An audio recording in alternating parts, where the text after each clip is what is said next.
Yang Vice Presidente sa Pilipinas, ang pinaka walang hiyang Vice Presidente sa Pilipinas ay walang iba, si Sara Duterte.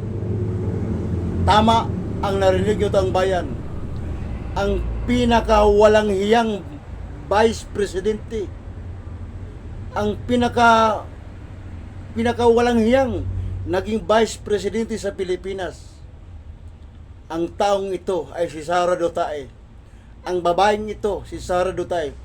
Ito yung sumira sa opisina, sa Office of the Vice President.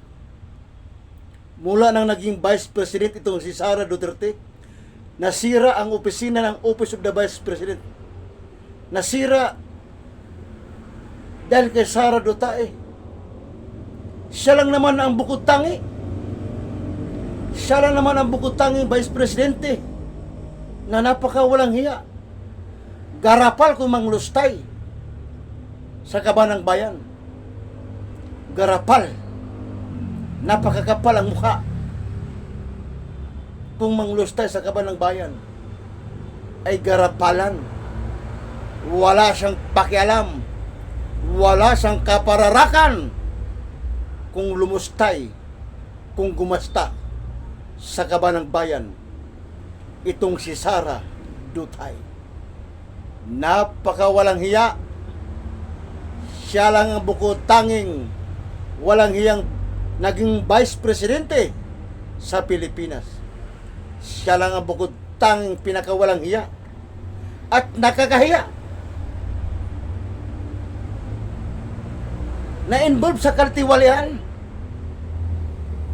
Na-involve sa katiwalian itong si Sara Duterte. Kaliwat ka ng katiwalian. Na-involve o may kinalaman itong si Sara Duterte. Ganyan kakupal ang taong ito. Ganyan kawalang hiya ang taong ito. Ang babaeng ito na taga Davao City, na ang pangalan ay Sara Duterte. Grabe. Napakatigas ng balat ng mukha niyan. Kasing tigas ng adobe ang pagmumukha ni Sara Duterte. Ang pagmumukha ni Sara Duterte ay kasing tigas ng adobe. Matigas na nga yung adobe, mas matigas pa sa adobe ang pagmumukha ni Sara Duterte. Matigas pa sa adobe. Mantakin nyo taong bayan, ang adobe ay napakatigas. Pero ang pagmumukha ni Sara, matigas pa sa adobe. Ganyan ang bayan. Sobrang kapal. Buwa ng ina niya. Siya lang ang bukod tanging Vice Presidente. Sira ang ulo. May sayad. May sayad yung ulo. May saltik yung utak.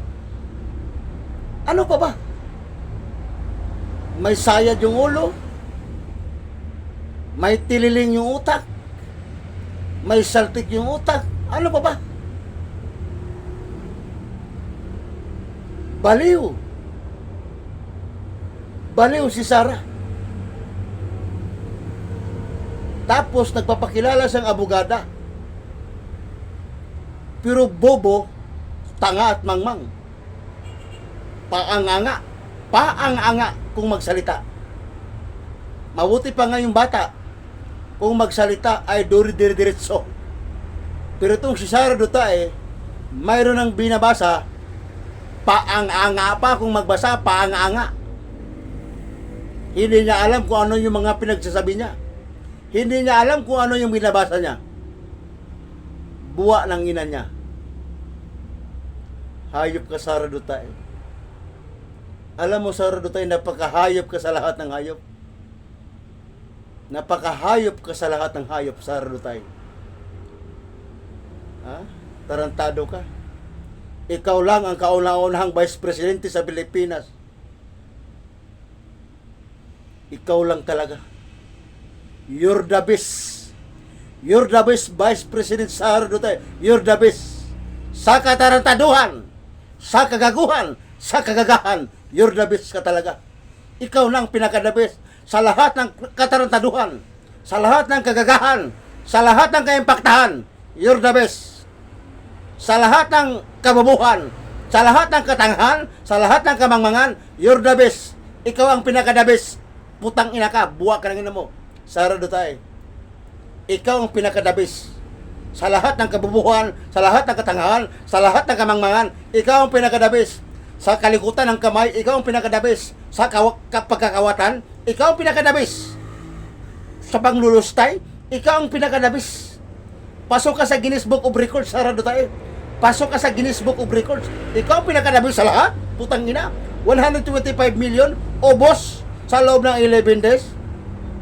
Ikaw na. Buwa ka lang ina mo. Ikaw na, Sara.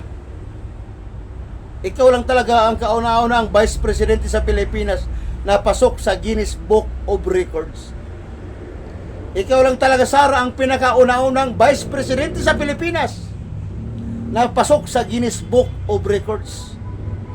125 million ubos sa loob ng 11 days. 125 million, wala pang 2 linggo na ubos. Ikaw na, putang ina mo. Ikaw na. Kaya pasok na pasok ka sa Guinness Book of Records. Kung ano lang, pagastusan pang ano lang sa pera, ikaw ang numero 1. Kaya pasok na pasok ka sa Guinness Book of Records, Sara Duterte. Pasok na pasok ka sa Guinness Book of Records. Ganyan ka, putang ina ka. Kawalang hiya kang gago ka. Buwa ka ng ina mo. Kapal. Hayop ka, Sara Duterte. Hayop ka sa lahat ng hayop. Buwa ka ng ina mo. Nakakahiya ka! Nakakahiya ka. Buwa ka ng ina mo.